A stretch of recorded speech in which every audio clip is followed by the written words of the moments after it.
the top of my head would have to be a country where everyone is given a fair opportunity and resources that are meant to be allocated to the people who are most in need are allocated to those people, so that everyone is given a fair chance to become something better of themselves. My hopes and dreams for South Africa is to see South Africa a fair and a free place for everyone, and a place where we can all be safe, women and children and everyone that lives in it. That it will grow into a country where our youth and everybody else is not only God-loving, but God-serving, and that our country truly becomes a place where everybody has the benefits. It is to see a South Africa whereby we don't have inequalities in our society. That we can find a happy medium for everybody, so that there's definitely equality, but real equality for all people across the board. My hopes and dreams for South Africa is that we can have a government that governs with more empathy. People who feel the pain of the citizens and all of the hardships that we go through each and every single day. I am hoping that being in leadership is not just about self-enrichment, but the uplifting of everyone else at the bottom. To have a South Africa that puts the needs of the people first, where it prioritizes the needs of the people, and a country that will address the inequalities that we are experiencing. Also, I wish to live in a country where we are all dealt with equally and where we all have equal opportunities. So my hopes and dreams of South Africa is to have a better education system, as currently we are looking at a lot of children, especially grade 4 children, who cannot read. My hopes for South Africa is to see a better educational system, an educational system that seeks to empower the individual to an extent that they can be independent for themselves. Better opportunities and for equal treatment. My hopes and dreams for South Africa is to see South Africa developing, also more on jobs and education for children, which are upcoming currently, so that they can get a better education like other countries. I want to see better opportunities created for everybody. I want a decreased levels of poverty that we're currently experiencing and unemployment. Less corruption, no load shedding. We've had enough of load shedding. And also for everyone to have equal opportunities in terms of employment, education, and resources. South Africa has great economic potential, both from a public sector in terms of how we best utilize the resources that the country has, but also in terms of manpower and labor. And I think that's one thing that in the 30 years of democracy we haven't actively tapped into, creating policies and systems that allow us to utilize the resources that exist in the benefit of the people that are in the country, but more specifically for the development of the country, both from an economic perspective, but also in terms of impacting livelihoods. And that's one thing that I hope in future we can get more engagement in, specifically to benefit the country and its people. Is to see people living in peace, in harmony,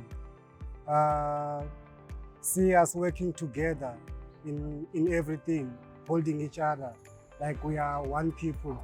To be a united front, yes, we are a diverse nation, but then we need to realize that in essence, fundamentally, we are humans. Kind of like peace and unity, so to speak. So many of us are so divided and have our own ideologies, so to speak, which is a good thing, but it always brings in sense of violence, crime, poverty, all of that. So my dream is that everyone just lives together in peace and we somehow, some way, find a way to live, like coexist with each other. And it would be a place that I want to see my children settle down and, you know, have their families and raise their children here and not feel the need to have to go abroad.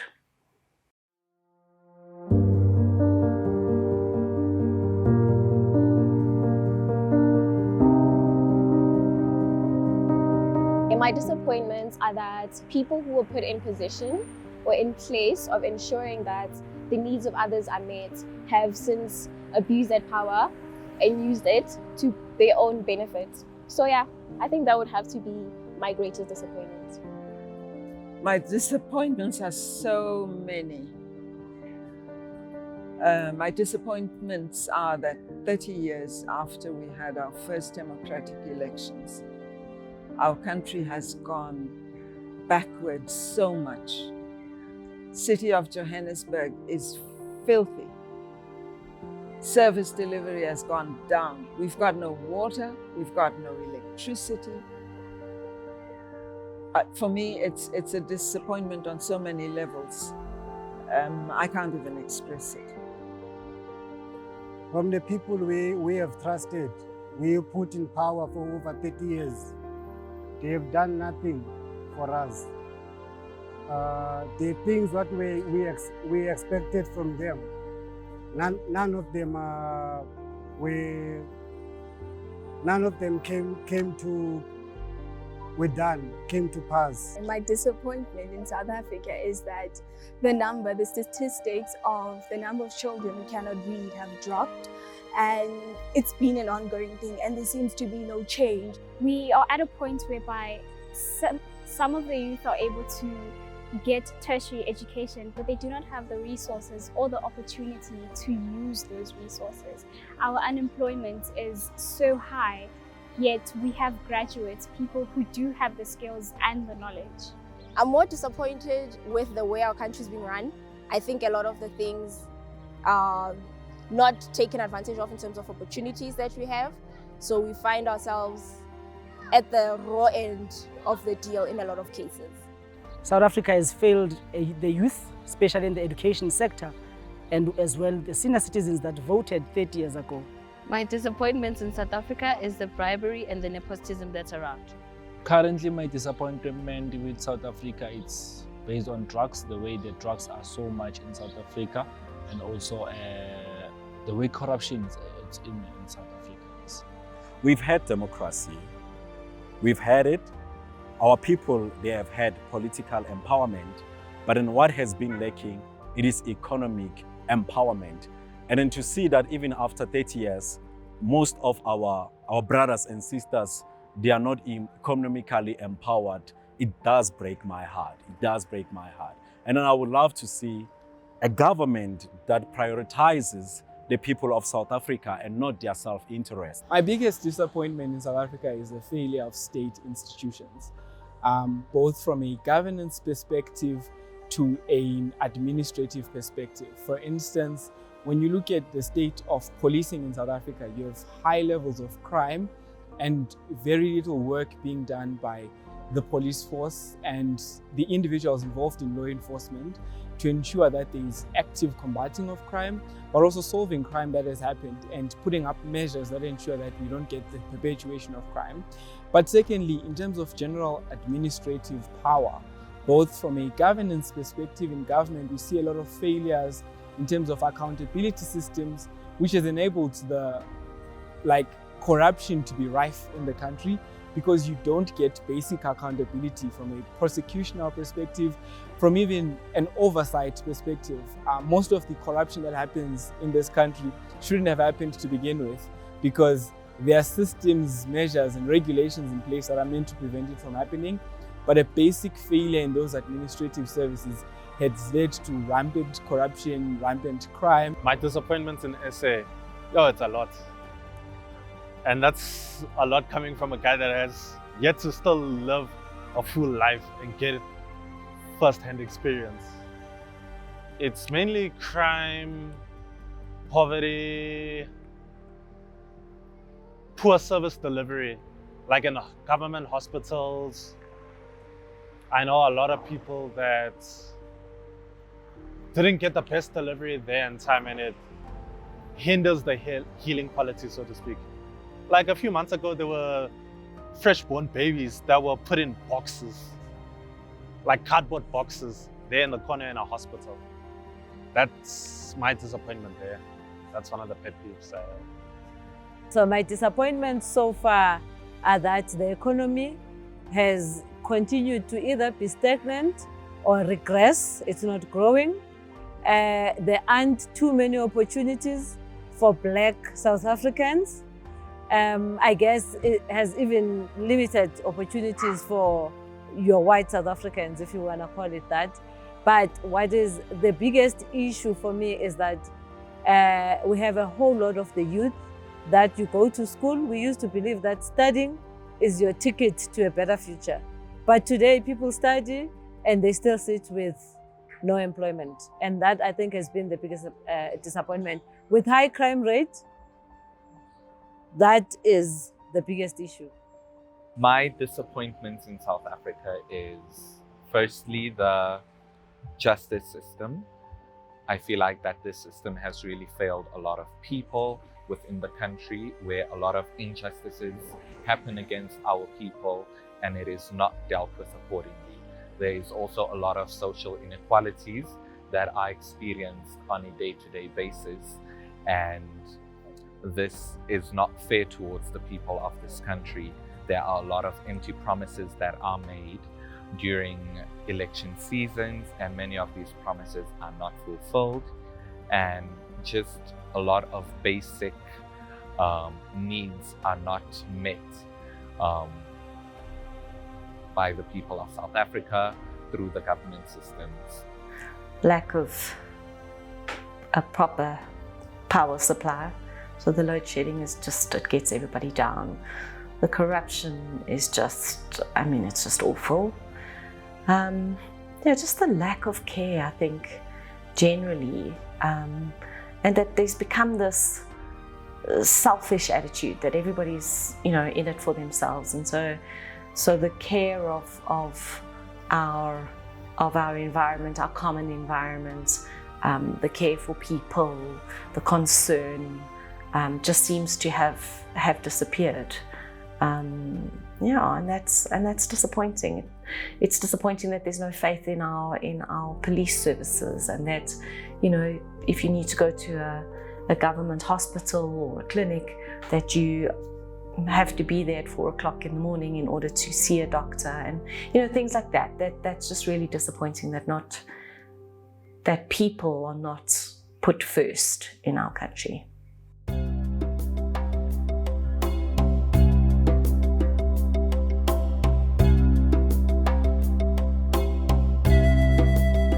On the question of how I'm going to choose to vote, it's quite a tricky one. However, I have been advised to go through the manifestos that have been put out by the political parties, and the one that I resonate with the most is the one that I'll be going for.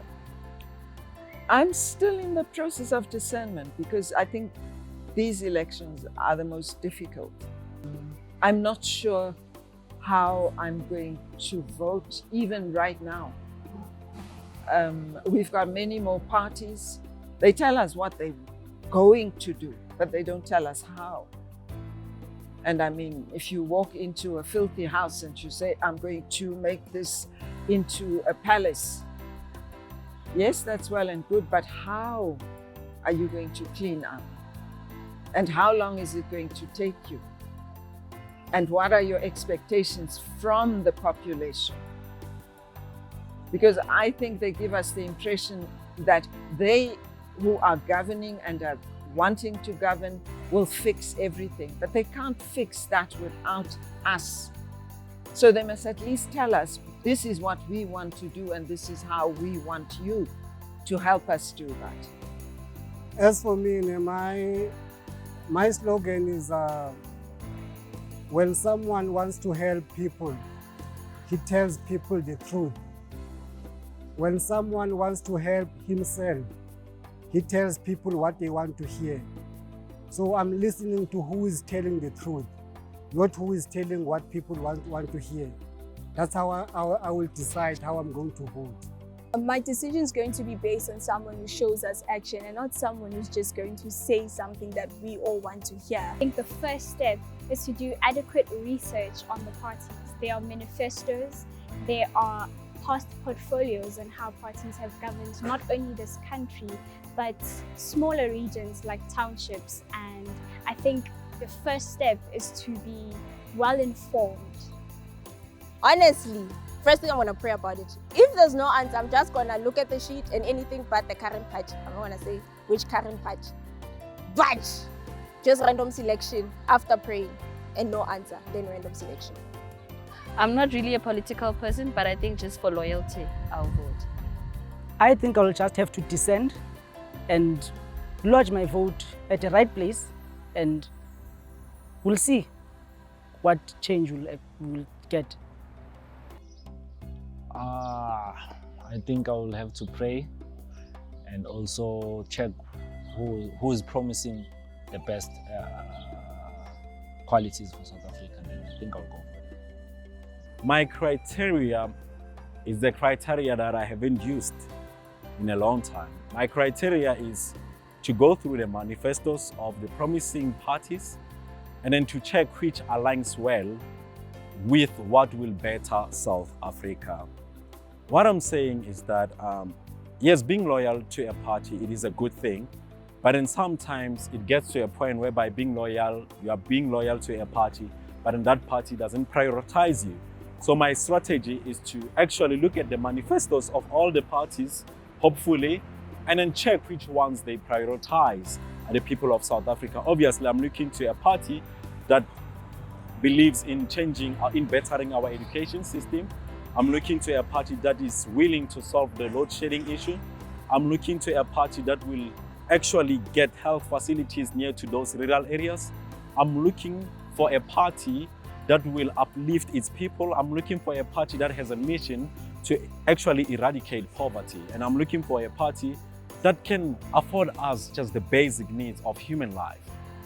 Two things. I think, firstly, local government elections happened in the last 2 years, and the current party or the incumbent really saw a significant downturn in terms of the votes they got in local municipalities. Those municipalities are currently run by opposition parties and smaller parties. I think going into the national elections, it's important to look back into those municipalities, look at those governance systems as a primary measure of what alternative governance looks like and how it can look like potentially in national governance, looking obviously in smaller municipalities and how those parties governed there. That should be the first primary mechanism. The second mechanism is party manifestos. I think beyond the promises, the most important thing should be the clear policy mechanisms. How are you solving load shedding? How are you solving the problems of inequalities? How are you bettering higher education? As opposed to just saying that you will better them, what are the policy mechanisms and ideologies that that party follows as a means of getting change? For me, I have some high standards, so to speak. Firstly, that being quality service delivery. And I will judge it based on whichever political party delivered at certain regions, so to speak. If they were doing good over here and the quality was good, I'll consider that also. Though it'll be kind of hard though, because I'm kind of picking the worst of the worst, and I have to see which one I can stomach up actually, which one I can tolerate. That's what the whole voting section has become. What you can stomach up instead of, okay, which party can offer my best interest. First of all, while deciding upon my criteria, I would firstly look at the different manifestos of the different parties. I would also try and look into communities where they are active in and what they have done in those communities and for those communities. Personally, I also think that looking into who the parties are associated with, that can also give a picture into what we can expect from these people in the future. I voted in 1994. That was my first vote. I will look back at what has happened, but I am highly, highly disappointed because from where I'm sitting, I do not see or I don't have options. I don't see a political party that offers me an option right now for me to say, you know, these ones will do. All politicians are the same. All politicians are the same as far as I'm concerned. They promise and under-deliver. Tough one. I think there's a lot of apathy around voting and thinking about voting. But it's very important that everybody does vote. And so for me, my decision, I think, is going to, I have to do my homework. I have to read up on who's claiming what. I think there'll be prayer involved, to just help me to discern which would be the right party or candidate to vote for. But I think basically what I need to do is to get busy with that, because before I know it, elections are going to be here, and then I don't want to just stand there and randomly tick any box.